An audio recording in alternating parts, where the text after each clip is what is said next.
vosotros, siendo malos, sabéis dar buenas dádivas a vuestros hijos, cuánto más vuestro Padre que está en los cielos dará buenas cosas a los que le pidan.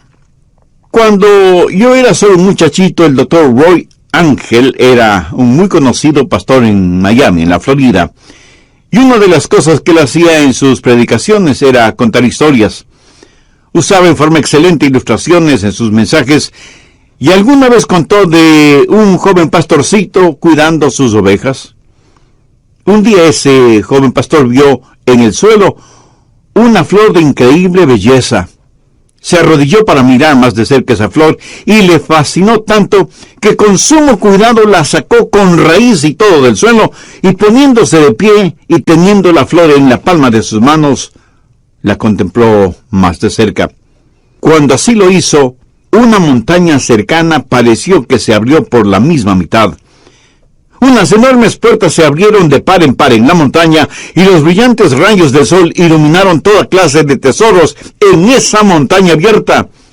El pastorcito jamás había visto nada semejante, así que, dejando la flor en el suelo, fue hacia ese tesoro, y comenzó a recoger en su manto rubíes, diamantes, esmeraldas, zafiros, perlas, oro y plata. Su manto estaba repleto de ese tesoro. Él no era más que un pobre pastor, pero ahora iba a ser un rico pastor. Y con ese fabuloso tesoro comenzó a bajar la montaña, cuando escuchó una voz que le decía: no te olvides de lo mejor. Y él, mirando a su alrededor, se preguntó: ¿qué puede haber algo mejor de lo que ya tengo? Y siguió su marcha, pero escuchó nuevamente la voz: no te olvides de lo mejor. Esta vez no hace ningún caso a la voz, y corriendo más que caminando, desciende de la montaña. De pronto, con gran estruendo, las enormes puertas que vio en la montaña se cerraron, y la montaña desapareció completamente. Y el momento que la montaña desapareció, también desapareció el fabuloso tesoro que creía tener en su manto. Y volvió a escuchar la voz que le dijo: lo mejor era la flor, porque la flor era la llave para abrir la montaña, y tú dejaste esa flor allá en el suelo, en la montaña. Por supuesto, es solo una ilustración, un cuento, una fábula, una parábola. Usted llámela como quiera llamarla, pero escuche, lo mejor, la llave para abrir todos los tesoros del cielo es la oración. No se olvide de lo mejor. Jesús dijo: pedid y se os dará, buscad y hallaréis, llamad y se os abrirá. Jesús dice que si pedimos y buscamos y llamamos, se nos dará, hallaremos y se nos abrirá. Por lo tanto, no hay sustituto para la oración. Si usted pierde una pierna o un brazo, en la actualidad los puede reemplazar con una pierna o brazo artificial. Hoy por hoy hay sustitutos para la comunicación. Si el teléfono regular falla, hay teléfonos celulares, inalámbricos, emails, Facebook, Twitter, Internet, y quién sabe qué otras cosas más nos depara el futuro. Pero la verdad es que no hay sustitutos para la comunicación. Y ya no es cosa de ciencia ficción que un día de estos los clones sustituirán a los seres humanos. Y sin embargo no hay sustituto para la oración. Ni la elocuencia, ni el intelecto, ni la energía, ni el entusiasmo, ni las buenas intenciones son reemplazo para la oración. Yo creo que el más grande recurso del mundo aún no utilizado es la oración. Se estudia para ver cómo se puede aprovechar la tremenda energía que hay en los relámpagos o en las inmensas olas del océano, o cómo aprovechar más eficientemente la energía solar. Pero la más grande fuente de energía, aún totalmente desconocida por los seres humanos, es la oración ferviente. Y somos unos necios que estamos ignorando esa energía. ¿Por qué la pobreza de muchos cristianos? ¿Por qué la falta de poder en la vida de muchos creyentes? Una sola respuesta: vidas sin oración.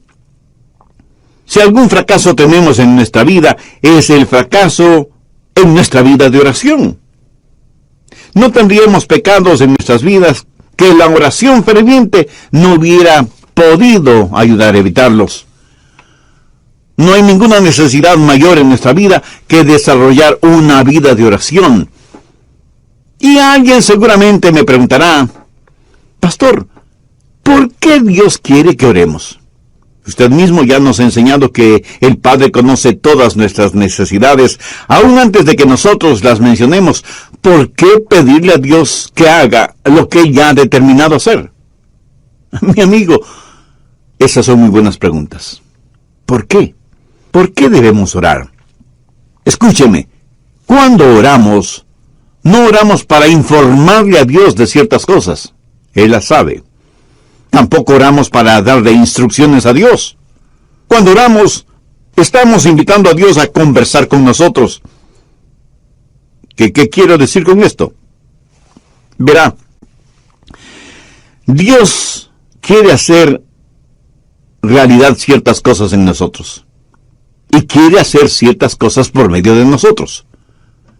Y quiere hacer esas cosas si es que nosotros se las pedimos en oración. ¿Por qué Dios nos pide que oremos? Primero, por un factor de compañerismo. Juan 15:7. Si permanecéis en mí y mis palabras permanecen en vosotros, pedid todo lo que queréis, y os será hecho. ¿Qué es lo que Dios quiere que hagamos? ¿Dios simplemente quiere darnos cosas? ¿O quiere Dios tener comunión, compañerismo con nosotros? Dios quiere que tengamos comunión con Él. Por lo tanto, Dios dice que oremos porque por medio de la oración permanecemos en Él y Él en nosotros. Dios puede estar sin nosotros, pero nosotros no podemos estar sin Dios.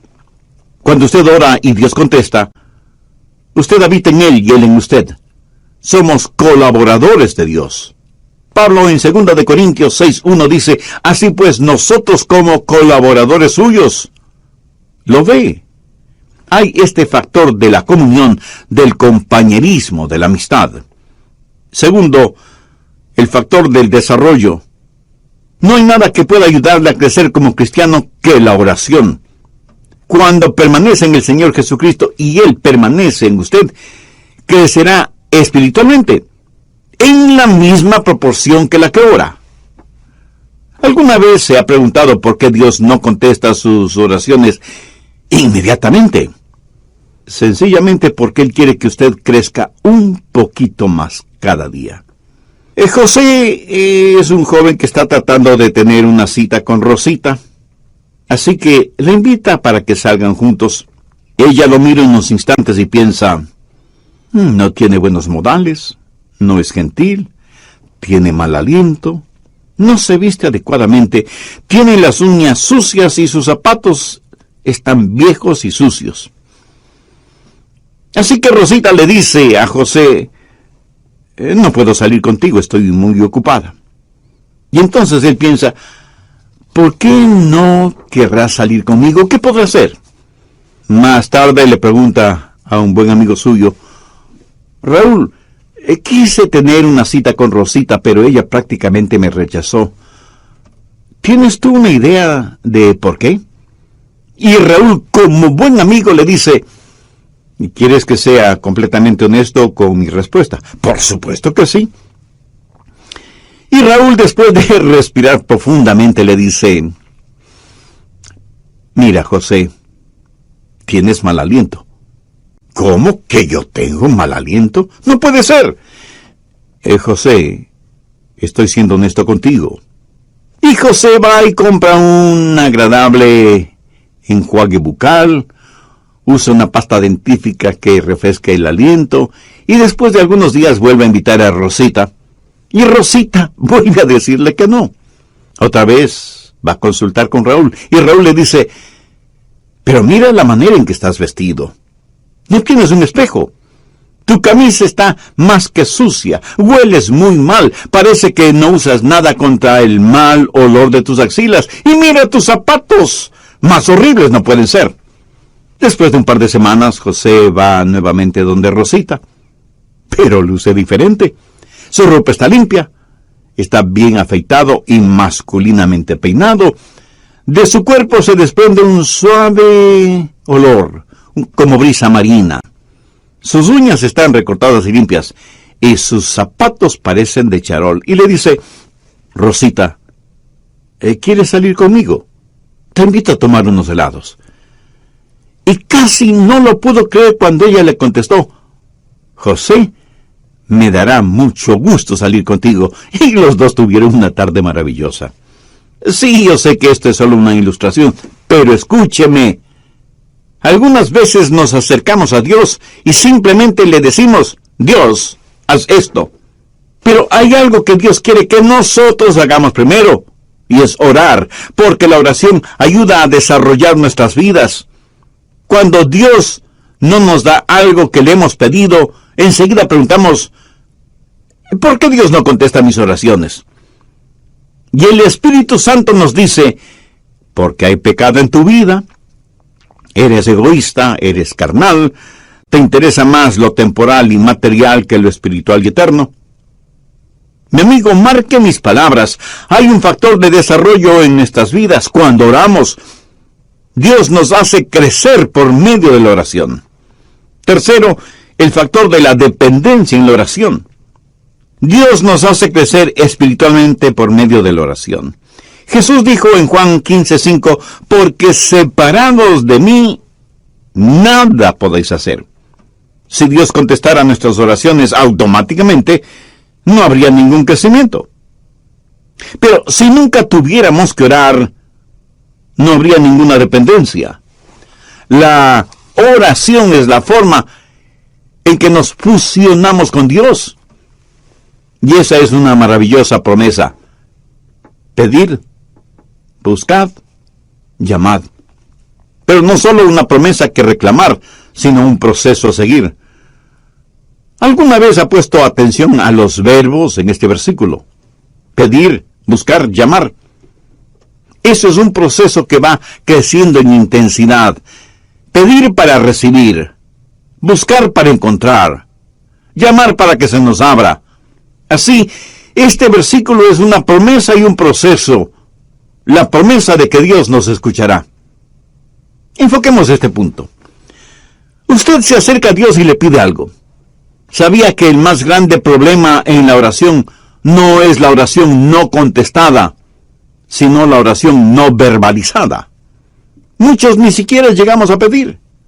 Santiago 4:3 dice, pedís y no recibís, porque pedís mal. Pero la oración no verbalizada no solo es una tragedia, sino que es un pecado. El profeta Samuel dijo, lejos sea de mí que peque contra Jehová, cesando de rogar por vosotros. Una y otra vez la Biblia no solo nos invita a orar, sino que nos ordena orar. Busque Lucas 18:1. También les refirió Jesús una parábola sobre la necesidad de orar siempre y no desmayar. Y en Marcos 14:38, Jesús les dijo a los discípulos, velad y orad para que no entréis en tentación. Escúcheme, cada vez que pecamos es por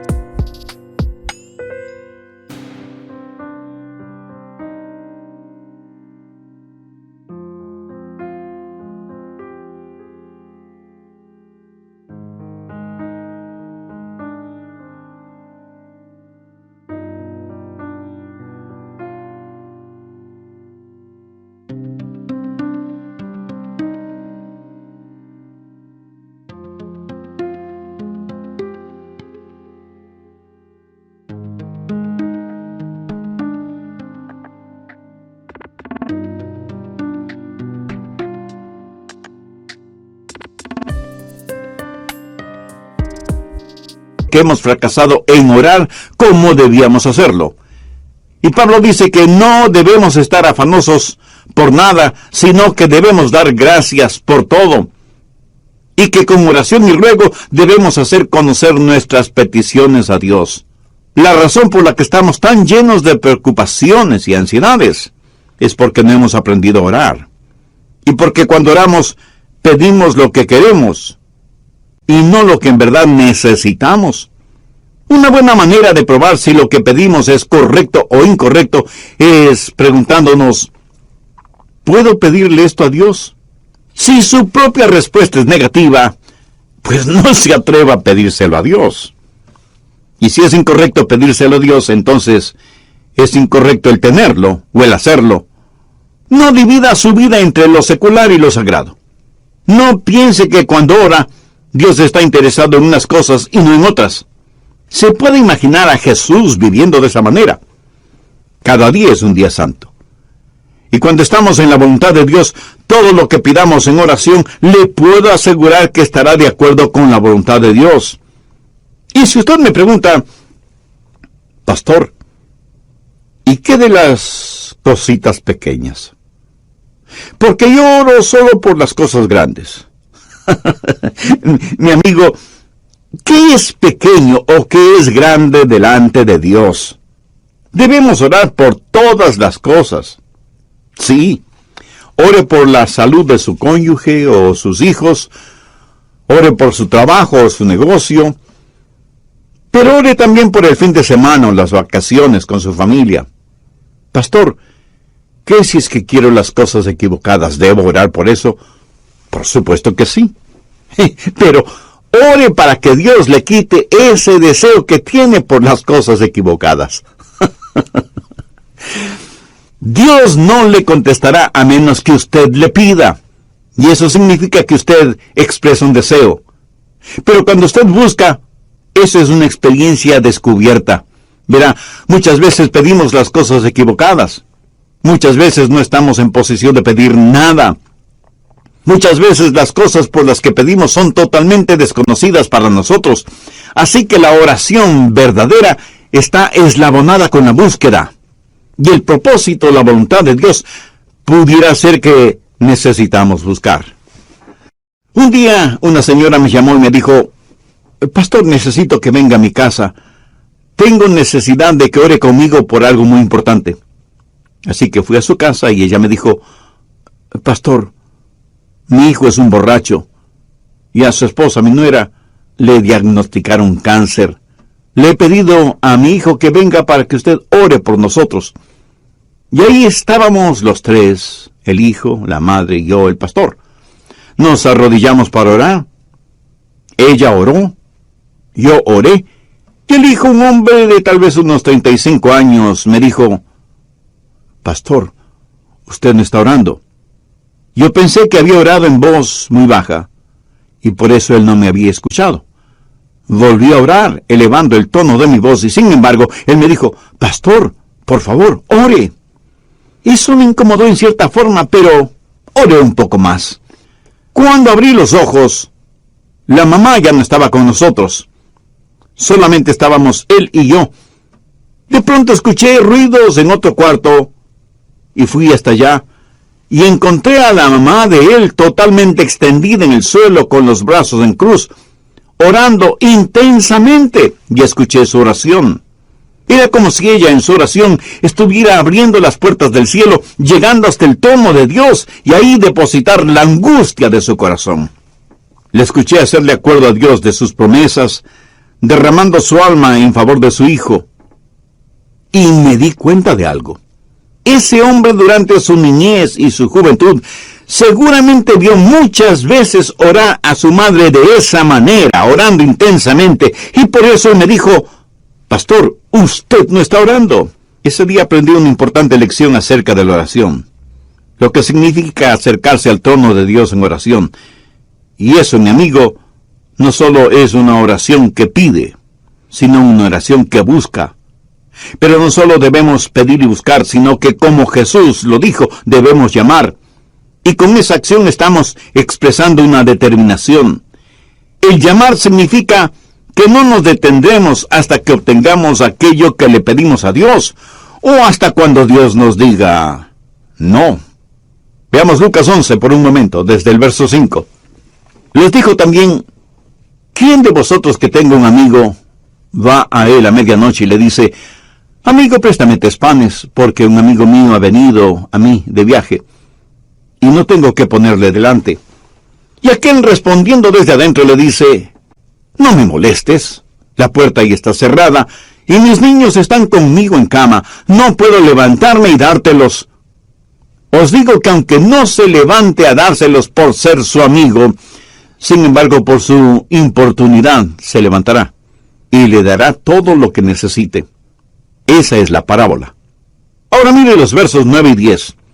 Y yo os digo, pedid, y se os dará. Buscad, y hallaréis. Llamad, y se os abrirá. Porque todo aquel que pide, recibe. Y el que busca, halla. Y al que llama, se le abrirá. Ahora usted tiene que entender algo sobre esos tiempos bíblicos. Era totalmente, absolutamente impensable que un amigo viniera a su casa y usted no le brindara hospedaje y alimentación. La hospitalidad es algo sumamente valiosa en el Medio Oriente. Así que un amigo llega a casa de su amigo después de un largo viaje y le dice, Juan, ¿podrías darme albergue esta noche? Y el anfitrión le dice, qué gusto de verte, mi amigo. Por supuesto que puedes quedarte aquí. Siempre eres bienvenido. Pasa, pasa. Mi esposa te preparará algo para comer. Pero la esposa, en voz baja, le dice, pero no tenemos nada que ofrecerle para comer. Y él asimismo, en voz baja, le dice, no te preocupes, querida, salgo de inmediato a conseguir algo. Y va donde su buen vecino Pedro, aunque ya casi es la medianoche. Golpea varias veces la puerta de la casa de Pedro, hasta que finalmente una voz bastante malhumorada dice, ¿quién es y qué quiere? Pedro, soy Juan, y necesito que me prestes unos pocos panes. Por favor, no me molestes, ¿no sabes qué hora es? Pedro, necesito tu ayuda. Te digo que no me molestes. Ya estoy en la cama con mis hijos. Hagamos un paréntesis. Las casas en esos tiempos eran diferentes a nuestras casas en la actualidad. Por lo general, la parte de abajo, la que para nosotros sería el primer piso, era en verdad un establo. Por la noche ahí ponían a todos los animales para que el calor del cuerpo de todos esos animales abrigara la casa. Una especie de calefacción animal natural. Las familias vivían encima de ese establo y el espacio no era demasiado grande, por lo que todos dormían en un solo cuarto. Y cuando alguien se despertaba y se levantaba, pues despertaba todo el mundo. Y las cerraduras en esos tiempos eran muy complicadas. No era cuestión sencillamente de utilizar la llave. Había que bajar del segundo piso, despertando a todos, cruzar entre los animales, hacer un tremendo ruido quitando las seguridades de la cerradura. Así que para cualquiera no era fácil simplemente bajar y abrir la puerta. Pero Juan insistió e insistió hasta que Pedro, para que no le moleste más, le dio los panes que necesitaba. Lo hizo no necesariamente porque Juan era su buen amigo, sino porque Juan fue insistente. No aceptó un no como respuesta. Y de eso está hablando Jesús, de la persistencia en la oración. ¿Cuántos de nosotros oramos de esa manera? Note que en este versículo los verbos están en tiempo presente, lo cual significa manténganse pidiendo, manténganse buscando, manténganse llamando. La oración no es una carrera de velocidad, más bien es una larga maratón. En el Evangelio de Lucas capítulo 18, Jesús también habló acerca de una viuda que fue donde un juez injusto, buscando justicia. Y este juez no tenía miedo de Dios ni de los hombres. Era un ateo, un juez ególatra. Y la viuda venía una y otra vez porque necesitaba hablar con el juez. Finalmente el juez falló a favor de la viuda porque, como ese juez mismo lo dijo, no quiero que me agote la paciencia. Esta ilustración la utilizó Jesús para poner de relieve que si un juez injusto puede actuar de esa manera, ¿cómo un juez justo no va a escuchar nuestras oraciones? Dios no es como un juez injusto. Y si Dios, el juez justo, nos contesta, no es para librarse de nosotros antes de que se le acabe la paciencia.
Dios quiere que persistamos en la oración porque Él está haciendo algo en nosotros y por medio de nosotros. Y siempre vamos a encontrar a Jesús enseñando la persistencia en la oración. Y sea que usted lo entienda o no, es una enseñanza bíblica. Permítame también mencionar a la mujer sirofenicia que desde lo que es hoy el Líbano se acercó a Jesús para buscar ayuda para su hija que estaba poseída por un demonio. Es profundamente interesante porque no está bien tomar el pan de los hijos y echárselo a los perrillos. Respondió ella y le dijo: sí, Señor. Pero aún los perrillos debajo de la mesa comen de las migajas de los hijos. Entonces le dijo: por esta palabra, ve, el demonio ha salido de tu hija. Y cuando ella llegó a su casa, halló que el demonio había salido y a la hija acostada en la cama. Cuando Jesús usó la palabra perrillos, hacía referencia a perritos mascotas. Note que la mujer no se siente ofendida por eso, y más bien le dice a Jesús que aún los perrillos están felices de comer las migajas de pan que caen de la mesa. En el original, ella no usa la misma palabra que Jesús utilizó para perrillos. Ella usó una palabra que describe a un perro callejero, flaco y sarnoso. Por eso Jesús se sintió conmovido y le otorgó a la mujer lo que le había pedido. Durante las horas finales de su pasión, Jesús oró a su Padre varias veces. Jesús, el Hijo de Dios, prevaleció en la oración. El apóstol Pablo habla de una espina en la carne y dice que 3 veces le pidió a Dios que se la quitara. Esto significa que Pablo tuvo 3 extensas sesiones de oración sobre un largo periodo de tiempo, hasta que Dios le contestó. Pero Dios no le contestó como Pablo se lo pidió, sino como Dios quiso contestarle. Elías oró por lluvia, y estando en el monte Carmelo, envió a su criado a ver si descubría alguna nubecita en el cielo. Nada. 6 veces dio la orden y 6 veces la misma respuesta. Nada. Pero a la 7ª vez el criado vio una nubecita del tamaño del puño de un hombre. Esto es una ilustración de la oración persistente de Elías, quien, juntamente con su criado, comenzó a caminar porque ya se escuchaba el sonido de una abundante lluvia. Ahora, ¿cómo saber cuándo pedir o cuándo dejar de pedir? ¿Cuándo buscar y dejar de hacerlo? ¿Cuándo llamar y dejar de hacerlo? Al respecto, permítame mencionar 3 pasos. Se detiene cuando Dios le da lo que usted ha pedido. A veces las respuestas de Dios son directas. Otras veces son diferentes. Algunas veces Dios demora sus respuestas, otras veces simplemente las niega. ¿Pero cómo saberlo? Bueno, si Dios le otorga lo que usted ha pedido, ya no hay que seguir pidiendo, ¿no le parece? Pero algunas veces usted ora por algo, y aunque no lo tiene en sus manos, lo tiene en su corazón. Quiero decir, algunas veces Dios le dirá: ya lo tienes, ya lo tienes. Y usted tiene la seguridad de que lo que ha pedido a Dios ahora ya se lo ha dado, y usted comienza a alabarle por eso. Y debemos reconocerlo. Algunas veces Dios dice no. Entonces usted simplemente deja de pedir. Y aunque Dios le haya dicho no, agradézcale. Porque Dios nos da solo cosas buenas. Y si no nos da algo que le hemos pedido, es porque seguramente eso no será bueno para nosotros. Pero usted se mantiene pidiendo hasta que Dios le diga sí, o espera, o definitivamente no. Entonces hay una promesa que reclamar, hay un proceso que seguir y hay una provisión que debemos gozar. Note que el Señor Jesucristo dice por qué y cómo contesta nuestras oraciones. Volvamos a Mateo 7, desde el verso 9, y veamos cómo el Señor ilustra esto.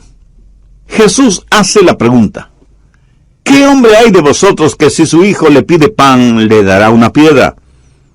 ¿O si le pide un pescado, le dará una serpiente? Pues si vosotros, siendo malos, sabéis dar buenas dádivas a vuestros hijos, ¿cuánto más vuestro Padre que está en los cielos dará buenas cosas a los que le pidan?